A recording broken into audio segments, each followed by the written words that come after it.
മാനോളെ ഉയർത്തിപ്പിടിച്ച ഈ നാടിന്റെ സമരനായകൻ സഖാവ് ഈ ശിവൻകുട്ടിയത ഈ വാഹനത്തിന്റെ തൊട്ടു പിന്നാലെ കടന്നു വരികയാണ്. അനുഗ്രഹിക്കൂ, ആശീർവദിക്കൂ, അനുഗ്രഹിക്കൂ, ആശീർവദിക്കൂ, അംഗീകരിക്കൂ എന്ന് അഭ്യർത്ഥിച്ചുകൊണ്ട് നാടിന്റെ ജനനായകനാ കടന്നു വരുന്നു. പ്രിയപ്പെട്ടവരെ, സഖാവ് ശിവൻകുട്ടിയതാ കടന്നു വരുന്നു.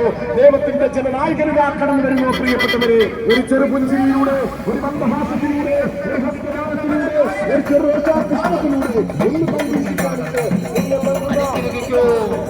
ആശീർവദിക്കോ, അംഗീകരിക്കോ എന്നവരൊക്കെ അഭ്യർത്ഥിച്ചുകൊണ്ട് ഈ നാടിന്റെ സഖാവ് വരുന്നു.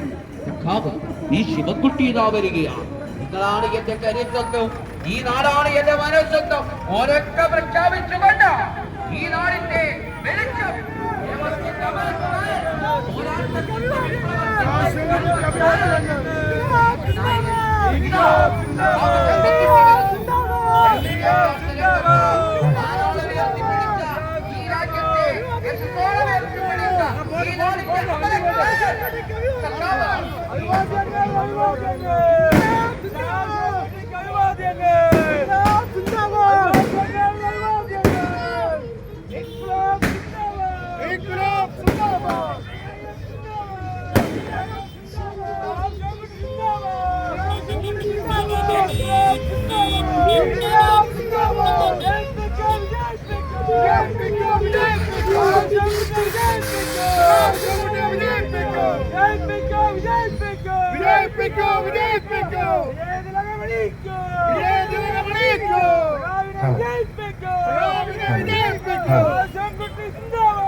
എടുത്തോണ്ട് പോയി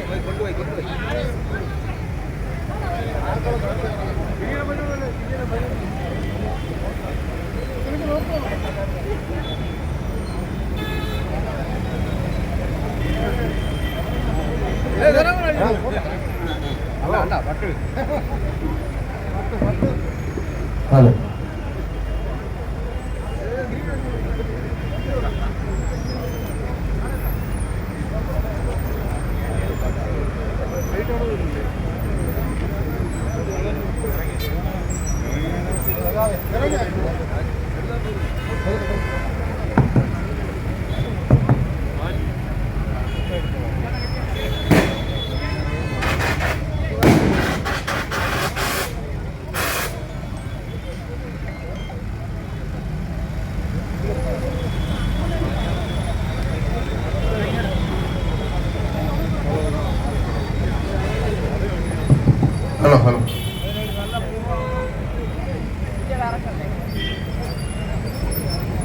സഹോദരി സഹോദരന്മാരെ, സുഹൃത്തുക്കളെ, സഖാക്കളെ,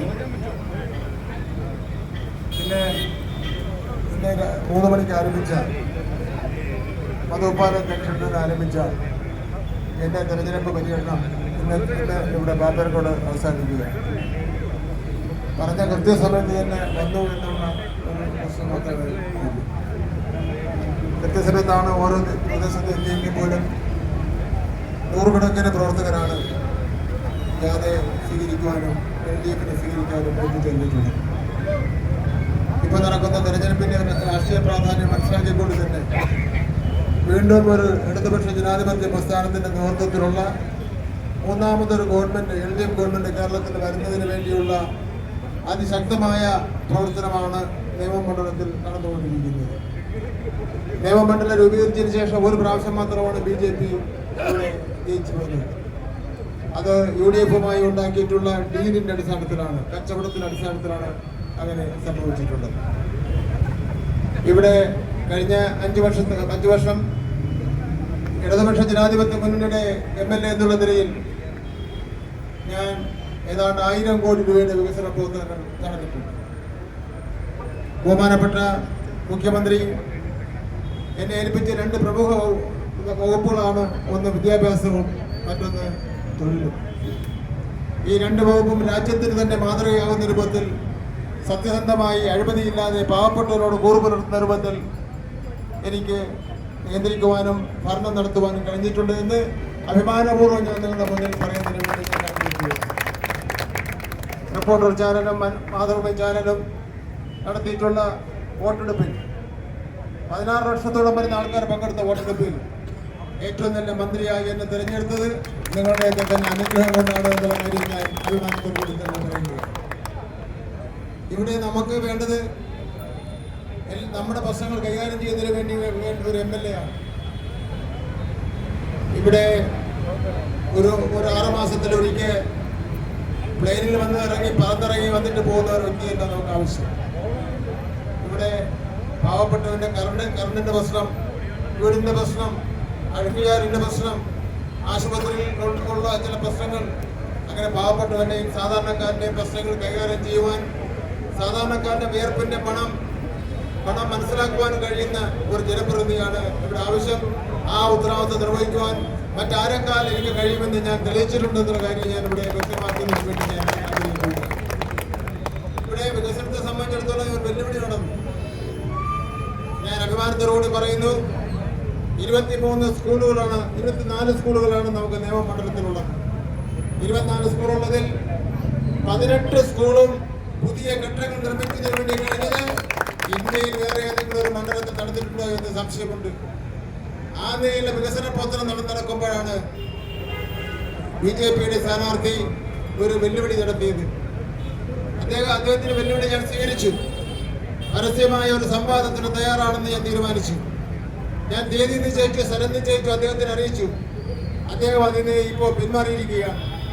പിന്മാറിയത് മാത്രമല്ല, അദ്ദേഹത്തിന് ആ സംവാദത്തിൽ അദ്ദേഹം പരാജയപ്പെടുമെന്നുള്ള കാര്യത്തിൽ സംശയമില്ലാത്തത് കൊണ്ടാണ് പിന്മാറിയിരിക്കുന്നത്. ഇവിടെ ഇടതുപക്ഷ ജനാധിപത്യ പ്രസ്ഥാനം അഴിമതിയില്ലാത്തൊരു ഗവൺമെന്റ് ആയിരുന്നു. വിദ്യാഭ്യാസത്തിൽ ഇന്ത്യയിൽ 1ാം സ്ഥാനമായിരുന്നു ആ ഗവൺമെന്റ്. ആരോഗ്യരംഗത്ത് 1ാം സ്ഥാനമായിരുന്നു. ഉന്നത വിദ്യാഭ്യാസ രംഗത്ത് 1ാം സ്ഥാനമായിരുന്നു. 2016 1ാം ഗവൺമെന്റ് വരുന്ന അവസരത്തിൽ കേരളം നിശ്ചലമായി നിൽക്കുന്ന സ്ഥിതിവിശേഷം ഉണ്ടായിരുന്നു. UDFിലാണെങ്കിൽ ഇപ്പോഴേ അടി തുടങ്ങിയിട്ടുണ്ട്. പ്രതിപക്ഷ നേതാവ് ഒരു വഴിക്ക് പോകുന്നു. മുൻ പ്രതിപക്ഷ നേതാവ് രമേശ് ചെന്നിത്തല വേറൊരു വഴിക്ക് പോകുന്നു. APCCയുടെ മുൻ പ്രസിഡന്റ് സുധാകരൻ വേറൊരു വഴിക്ക് പോകുന്നു. അങ്ങനെ തെരഞ്ഞെടുപ്പ് കഴിയുന്നതിന് മുമ്പ് തന്നെ കൂട്ടയടി നടക്കുന്ന ഒരു പ്രസ്ഥാനമായി കോൺഗ്രസായി UDF മാറിയിരിക്കുകയാണ്. ഞങ്ങൾക്ക് പറയാനുള്ളത്, നിങ്ങൾ കഴിഞ്ഞ 10 വർഷത്തിനിടയിൽ ഏതെങ്കിലും ഒരു അവിശ്വാസ സമരം കൊണ്ടുവരുന്നതിന് വേണ്ടി തയ്യാറായിട്ടുണ്ടോ? ഞങ്ങൾ പ്രകടനപത്രികയിൽ പറഞ്ഞ കാര്യങ്ങൾ ചെയ്തിട്ടുണ്ട്. ആ പ്രകടനപത്രികയിൽ പറഞ്ഞ കാര്യങ്ങൾ ചെയ്തില്ലെങ്കിൽ, അഴിമതികളിൽ സ്വജനപക്ഷപാതം കാണിച്ചിട്ടുണ്ടെങ്കിൽ, രാജ്യത്ത് നിലനിൽക്കുന്ന നിയമമനുസരിച്ച് നിങ്ങൾക്ക് നിയമസഭയിൽ അവിശ്വാസ പ്രമേയം കൊണ്ടുവരുന്നതിന് വേണ്ടി അവകാശമുണ്ട്. അങ്ങനെ ഒരു അവിശ്വാസ പ്രമേയം 10 വർഷത്തിനിടയിൽ കൊണ്ടുവരുന്നതിന് വേണ്ടിയുള്ള നട്ടെല്ലും ധൈര്യവുമില്ലാത്ത മുന്നണിയാണ് UDF എന്നുള്ള കാര്യം ഞാനിവിടെ വ്യക്തമാക്കുന്നതിന് വേണ്ടി ഞാൻ ആഗ്രഹിക്കുകയാണ്. ഞാൻ മറ്റൊരുപാട് കാര്യങ്ങളിലേക്കൊന്നും പോകുന്നില്ല. കോർപ്പറേഷൻ തെരഞ്ഞെടുപ്പിൽ ചില കുറവുകൾ സംഭവിച്ചിട്ടുണ്ട്. അത് BJPയുടെ ശക്തി കൊണ്ടൊന്നുമല്ല. ഓരോ വാർഡിലും ഉണ്ടായിട്ടുള്ള ചില പ്രശ്നങ്ങളുടെ അടിസ്ഥാനത്തിൽ അങ്ങനെ സംഭവിച്ചിട്ടുണ്ട്. ആ സംഭവിച്ചുള്ള തെറ്റ് തിരുത്താൻ തന്നെയാണ് ജനങ്ങൾ തീരുമാനിച്ചിരിക്കുന്നത്. അത് തിരുത്തുമെന്ന കാര്യത്തിൽ സംശയമില്ല. ഇവിടെ പറഞ്ഞല്ലോ, കോർപ്പറേഷൻ ജയിച്ചുടനെ തന്നെ ഒരു ബ്ലൂ പ്രിന്റ് ഉണ്ടാക്കുമെന്ന് പറഞ്ഞു. പ്രധാനമന്ത്രിയെ കൊണ്ടുവന്ന് വികസനം പ്രഖ്യാപിക്കുമെന്ന് പറഞ്ഞു. ഇവിടെ പ്രധാനമന്ത്രി വന്നിട്ട് ഒരു വികസനവും പ്രഖ്യാപിക്കുക, തിരിച്ചുപോയി. ബ്ലൂ പ്രിന്റ് ഉണ്ടായി. ഒരു ബ്ലൂ പ്രിന്റിന് ഇവിടെ തിരുവനന്തപുരത്ത് ഇറക്കിയിരുന്നു, പാപ്പനക്കോട് ദർശന ഹാളില്. ആ ബ്ലൂ പ്രിന്റ് നാട്ടുകാരെല്ലാം കൂടെ ഓടിച്ചു. ഒരു ബ്ലൂ പ്രിന്റ് സ്വാമി ഇറക്കിയ കാര്യമാണ് ഞാൻ ഇവിടെ സൂചിപ്പിച്ചത്. ബ്ലൂ പ്രിന്റ് തയ്യാറാക്കുമെന്ന് പറഞ്ഞപ്പോ ബ്ലൂവിന് തുല്യമായിട്ടുള്ള ഒരു സ്വാമിയോട് ഇറക്കി എന്നുള്ളതാണ് അതാണ് ഇവിടെ നടന്നിട്ടുള്ളത്. അതുകൊണ്ട് ഇടതുപക്ഷ ജനാധിപത്യ മുന്നണി പറയുന്ന കാര്യങ്ങൾ ചെയ്യുന്ന മുന്നണിയാണ്. പിണറായി വിജയനെ UDF-ഉം BJP-യുമായി ആക്രമിക്കുകയാണ്. കേരളത്തിൽ കമ്മ്യൂണിസ്റ്റ് പാർട്ടിക്ക് ശക്തമായ നേതൃത്വം കൊടുക്കുന്ന നേതാവ് പിണറായി വിജയൻ കഴിഞ്ഞ 40 വർഷക്കാലമായി തന്റെ രാഷ്ട്രീയ ജീവിതത്തിൽ RSS-നെതിരായിട്ടും BJP-ക്കെതിരായിട്ടും ശക്തമായ പോരാട്ടം നടത്തുകയും ന്യൂനപക്ഷ വിഭാഗത്തിൽപ്പെട്ടവരെ സംരക്ഷിക്കുന്നതിന് വേണ്ടിയുള്ള പ്രവർത്തനം നടത്തുന്ന നേതാവ്. തലശ്ശേരി കലാപം, മാറാട് കലാപം, ഈ കലാപമൊക്കെ നടന്ന അവസരത്തിൽ അതിനെ പ്രതിരോധിക്കുന്നതിന് വേണ്ടി തയ്യാറായ നേതാവ്. ലോകത്തൊരു വർഗീയവാദി ഒരു സംസ്ഥാന മുഖ്യമന്ത്രിക്ക് തലയ്ക്ക് 1 കോടി രൂപ ഇനാം വെച്ചത് പിണറായി വിജയനും എന്റെ തലയ്ക്ക് വേണ്ടി മാത്രമാണെന്ന കാര്യം നാം ഓർമ്മിപ്പിക്കേണ്ടതായിട്ടുണ്ട്. അങ്ങനെ നിരവധി ഭീഷണികളെയും വെല്ലുവിളികളെയും അതിജീവിച്ചുകൊണ്ടാണ് കഴിഞ്ഞ 4.5 പതിറ്റാണ്ടുകാലമായി ഒരു ഇടതുപക്ഷ ജനാധിപത്യ പ്രസ്ഥാനത്തെ നയിക്കുന്നതിന് വേണ്ടി പിണറായി വിജയൻ തയ്യാറായിട്ടുള്ളത്. ആ പിണറായി വിജയനെ തകർത്താൽ കമ്മ്യൂണിസ്റ്റ് പാർട്ടി ഇവിടെ തകർക്കാമെന്നാണ് ഇവർ കണക്കുകൊണ്ടിരിക്കുന്നത്. BJP-യുടെയും UDF-ന്റെയും ആ ആഗ്രഹം ഈ കേരളത്തിൽ നടപ്പില്ല എന്നുള്ള കാര്യം ഞാനിവിടെ സൂചിപ്പിക്കുന്നതിന് വേണ്ടി ഞാൻ ആഗ്രഹിക്കുകയാണ്. മറ്റു കാര്യങ്ങളിലേക്ക് ഞാൻ പോകുന്നില്ല. നേമത്തും ഒരു ഡീൽ നടത്തുന്നതിന് വേണ്ടിയുള്ള പരിശ്രമമാണ്. വട്ടിയൂർക്കാവ് മണ്ഡലവും പരവൂർ മണ്ഡലവും ചേർത്തുകൊണ്ട് ഒരു ഡീൽ നടത്തുന്നതിന് വേണ്ടി പരിശ്രമമാണ് നടത്തുന്നത്. UDF-ന്റെ സ്ഥാനാർത്ഥി പറയുകയാണ് മത്സരം UDF-ഉം BJP-യും തമ്മിലാണ്. ഇതിനപ്പുറം ഒരു തമാശ ഈ അടുത്ത കാലത്തൊന്നും കേരളത്തിൽ ഉണ്ടായിട്ടില്ല.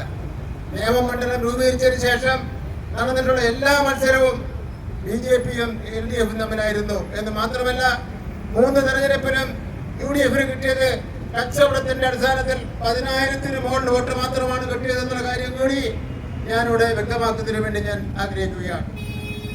പണത്തിന്റെ ഒഴുക്കാണ്. BJP-യുടെ സ്ഥാനാർത്ഥി കേന്ദ്ര ഗവൺമെന്റിലെ ജീവനക്കാരെ വിരട്ടുകയാണ്. കേന്ദ്ര ഗവൺമെന്റിലെ ജീവനക്കാരുടെ ഹെഡ് ഓഫ് ദി ഡിപ്പാർട്ട്മെന്റിനെ മാരാർജി ഭവനിൽ വിളിച്ചു വരുത്തുകയാണ്. കേന്ദ്ര ഗവൺമെന്റ് ജീവനക്കാരെ ഭീഷണിപ്പെടുത്തുകയാണ്. അവരെ വോട്ട് പിടിക്കാൻ രംഗത്തിറക്കുകയാണ്. എന്ന് മാത്രമല്ല നിങ്ങൾ നോക്കണം, ഇവിടെ UP രജിസ്ട്രേഷനിൽ 150 വാഹനങ്ങളാണ് ഇവിടെ പ്രചരണ വാഹനങ്ങളായി നേമം മണ്ഡലത്തിൽ മാത്രം ഇറക്കിയിരിക്കുന്നു എന്നുള്ള കാര്യം ഇവിടെ ഞങ്ങൾക്ക് പോലും കിട്ടിയിട്ടുണ്ട്. ഞാനത് നേരിൽ കാണുകയും ചെയ്തു. ബഹുമാനപ്പെട്ട ഇലക്ഷൻ കമ്മീഷൻ നേമം മണ്ഡലത്തിൽ BJP സ്ഥാനാർത്ഥിയുടെ വരവ് ചെലവ് കണക്കിനെ സംബന്ധിച്ചിടത്തോളവും ഇലക്ഷൻ കമ്മീഷന്റെ തീരുമാനങ്ങൾ ലംഘിക്കുന്നതിനെ സംബന്ധിച്ചിടത്തോളവും പ്രത്യേക ഒരു നിരീക്ഷകനെ നിയോഗിച്ച് പരിശോധിക്കണമെന്ന് ഞാൻ ആവശ്യപ്പെടുകയാണ്. അതല്ലെങ്കിൽ തെരഞ്ഞെടുപ്പ് പ്രവർത്തനം ന്യായമായും ഭരണഘടനാ അനുസൃതമായി നടക്കുന്ന കാര്യം പ്രയാസമാകും എന്നുള്ള കാര്യം കൂടി ഞാനിവിടെ സൂചിപ്പിക്കുകയാണ്. ഞാൻ മറ്റു കാര്യങ്ങളിലേക്ക് പോകുന്നില്ല.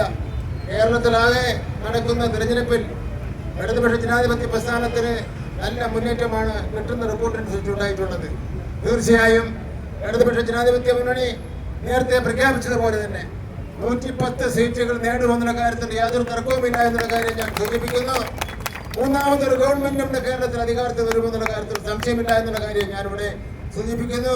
തീർച്ചയായിട്ടും ഇവിടെ കൂടിയിരിക്കുന്ന പ്രവർത്തകരുടെയും അനുഭാവികളുടെയും ബന്ധുക്കളുടെയും എല്ലാവിധ പിന്തുണയും സഹായവും അഭ്യർത്ഥിച്ചുകൊണ്ട് ഇവിടെ നൽകിയ സ്നേഹസമ്പന്നമായ സ്വീകരണത്തിന് ഞാൻ സ്നേഹത്തിന്റെ ഭാഷയിൽ, ഹൃദയത്തിന്റെ ഭാഷയിൽ നന്ദി രേഖപ്പെടുത്തുന്നു.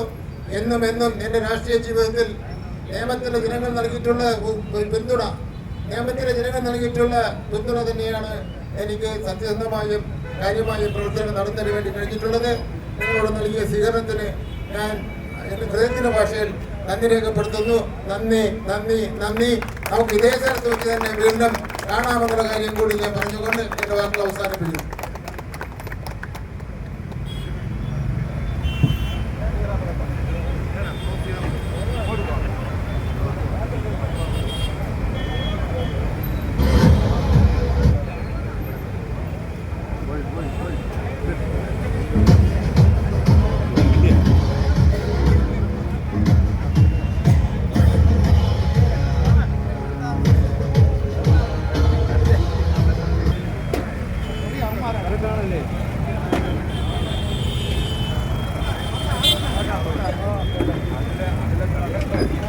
ഓരോ ക്ഷേമ പദ്ധതികളും നടപ്പിലാക്കിയപ്പോൾ ഈ നാട്ടിലെ സാധാരണക്കാരനായിട്ടുള്ള പാവപ്പെട്ടവൻ സർക്കാരിന്റെ സംഖ്യ ഒഴുകിയെത്തിയത് ലക്ഷക്കണക്കിന് വരുന്ന പാവപ്പെട്ടവരുടെ വീട്ടിലാണ്.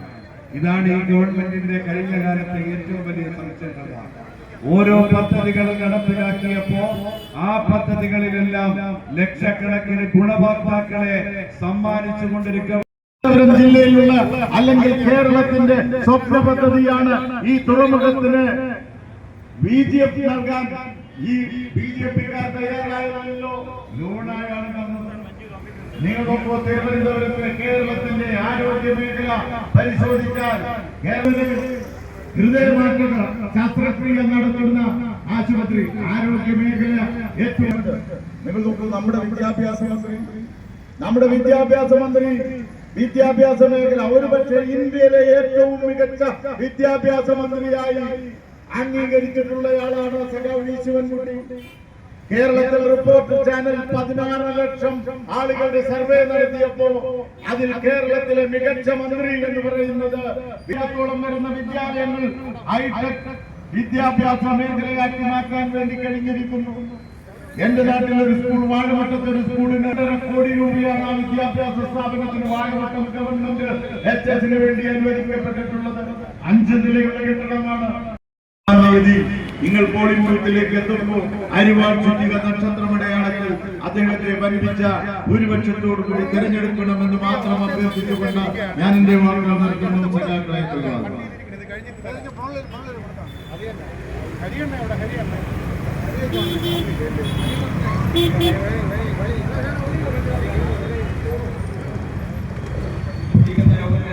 സംസാരിക്കുന്നതിന് വേണ്ടി RJD ജില്ലാ കമ്മിറ്റിയുടെ സെക്രട്ടറി സഖാവ് സുധീർക്കാരെ ക്ഷണിച്ചുകൊള്ളുന്നു.